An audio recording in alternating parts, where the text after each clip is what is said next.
അവർ ഇത് പറഞ്ഞുകൊണ്ടിരിക്കുമ്പോൾ യേശു അവരുടെ മധ്യേ പ്രത്യക്ഷനായി അവരോട് അരുളി ചെയ്തു, നിങ്ങൾക്ക് സമാധാനം. അവർ ഭയന്ന് വിറച്ചു. വിശുദ്ധ ലൂക്ക അറിയിച്ച സുവിശേഷം 24-ാം അധ്യായം 36-ാം തിരുവചനം. ക്രിസ്തു ഇവിടെ നൽകുന്നത് സമാധാനമാണ്, പക്ഷേ ശിഷ്യന്മാർക്കുണ്ടായത് ഭയവും.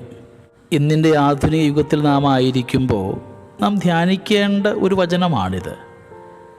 ക്രിസ്തുവിനെ പകർന്നു നൽകേണ്ട ശുശ്രൂഷകളും ക്രിസ്തുവിനെ കൂടുതൽ മനസ്സിലാക്കാൻ സഹായിക്കുന്ന കർമ്മങ്ങളുമൊക്കെ ഇന്ന് സാധാരണ വിശ്വാസിക്ക് പകർന്നു കൊടുക്കുന്നത് സമാധാനമാണോ ഭയമാണോ?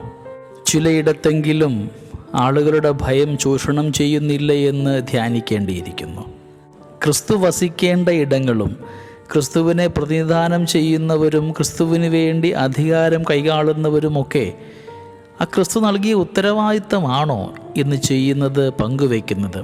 ദൈവത്തിൻ്റെ മഹിമയേക്കാൾ ഉപരിയായി സ്വന്തം മഹിമയും പേരും പെരുമയുമൊക്കെ ആഗ്രഹിക്കുന്നവരും ചുറ്റുവട്ടങ്ങളിൽ ഇന്നുണ്ടാവുന്നില്ലേ?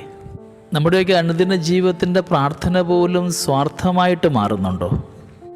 ക്രിസ്തു നാമത്തിലുള്ള സ്ഥാപനങ്ങളും പ്രസ്ഥാനങ്ങളുമൊക്കെ ചുറ്റുമുള്ളവർക്ക്, അതിലെ അന്തേവാസികൾക്ക്, അവിടുത്തെ ജോലിക്കാർക്ക്, അവിടെ സഹായിക്കുന്നവർക്ക് നൽകുന്നത് സമാധാനമാണോ അതോ ഭയമാണോ എന്നുകൂടെ ധ്യാനിക്കേണ്ടിയിരിക്കുന്നു.